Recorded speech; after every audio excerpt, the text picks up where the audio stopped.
Chapter 1. The Danger Zone. In this section, you will learn that bacteria grows most quickly in the temperature range between 41 degrees Fahrenheit and 135 degrees Fahrenheit. This temperature range is known as the danger zone. In addition, when a bacterium grows, it produces poisons that cause illness.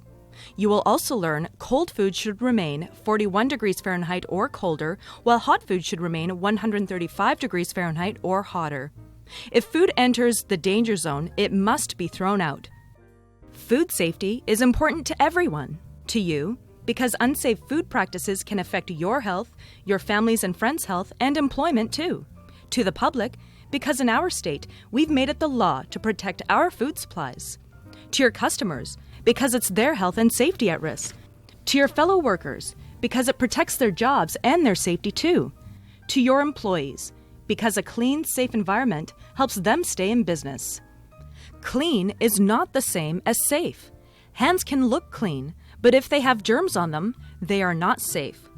Food can smell good, but if there are germs, it is not safe. This is why all food workers, like you, must learn how to prevent illness with safe food and food service. The primary ways in which food becomes unsafe are contamination, cross-contamination. Contamination occurs when bacteria, parasites, viruses, or other microorganisms that grow and produce natural poisons come into contact with food. Contamination can also occur when food is exposed to chemicals, such as cleansers or insecticides.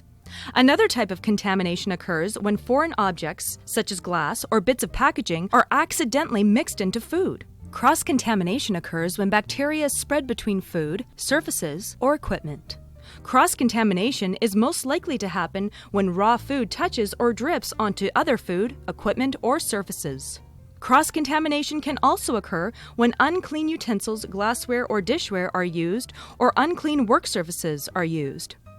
Another common way for cross-contamination to occur is when people touch raw food with their bare hands. Foodborne illness comes from eating contaminated food. Foodborne illness is caused by organisms which cause illness or by chemicals. Food contaminated with organisms known to cause illness does not look, smell, or taste different from food not contaminated.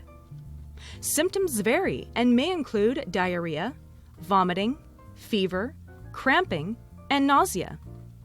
Depending on the cause, symptoms may develop in a few minutes to several days. Symptoms lasting several days can result in death. A foodborne illness outbreak occurs when 2 or more people experience the same illness after eating the same food. Disease-causing microorganisms most commonly cause these outbreaks. The cost of foodborne illness comes through in multiple ways.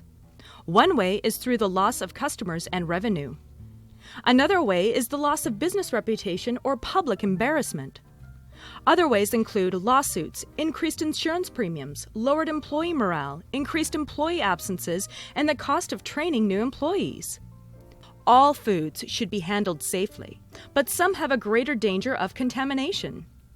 Some foods that need extra attention are cut fruit, such as melons, fresh eggs and egg products, dairy products, tofu, packaged soy protein foods, meat and poultry, fish and shellfish, cooked beans, rice, and potatoes, heated vegetable-based foods, oils containing herbs, garlic, or other flavorings, and sprouts.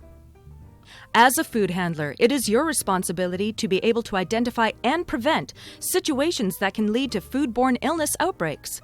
5 major mistakes that cause foodborne illness are inadequate hand washing, employees working while ill, cross-contamination, inadequate final cooking temperatures, inadequate temperature control, allowing foods to be in the danger zone. The activities that prevent foodborne illness are proper hand washing every time hands have become contaminated, food handlers working only when healthy, storing and handling of foods in a manner to prevent contamination, cook each animal product to its required final cooking temperature, maintaining hot and cold temperatures by keeping foods out of the danger zone. The role of management. The manager sets the tone of what food safety activities occur and don't occur within the facility. The Food Service Management is responsible for training and ensuring that food handlers practice the activities that prevent foodborne illness. The management is responsible for immediately contacting the local health authority if foodborne illness is suspected.